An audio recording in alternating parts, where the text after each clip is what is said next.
It was known as the Munich Massacre. In 1972, Palestinian militants carried out a terrorist attack at the Olympic Games, killing 2 Israeli athletes and taking 9 others hostage, who were also later killed. It would prove a turning point for Israel's campaign to target its adversaries. The prime minister at the time, Golda Meir, authorized Mossad, the nation's intelligence and special ops agency, to find and kill Israel's enemies wherever they might be. A message echoed by the current head of Mossad.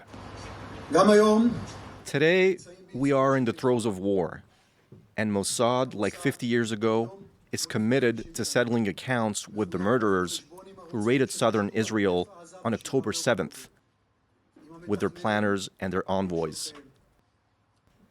It'll take time, as it took time after the Munich massacre, but we will put our hands on them wherever they are. In his book, Rise and Kill First, journalist Ronan Bergman estimates that since World War II, Israel has carried out the assassinations of some 2,300 people, more than any other country in the Western world. There's no way to understand not just the history of Israeli intelligence, as interesting as it is, but understand the history of Israel and the history of the region without first getting the facts right on the history, the secret history of Israeli intelligence, which has I would say, a secret but profound impact on how events occurred and developed in the last 70 years. Former PLO leader Yasser Arafat survived several assassination attempts, but his right-hand man, military leader Abdou Jihad, was killed in Tunis in 1988,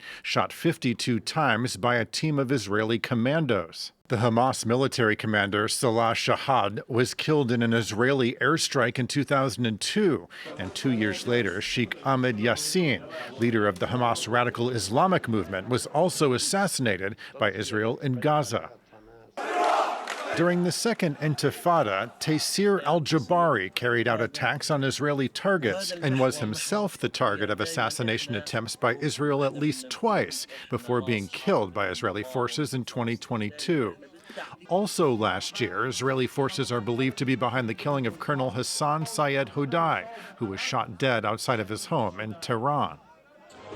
Determined to keep Iran from advancing its nuclear program, Mossad is also believed to be behind the killings of several scientists in Iran, including the former chief of its nuclear program, Mohsen Fakhrizadeh, killed in an ambush attack outside Tehran in 2020.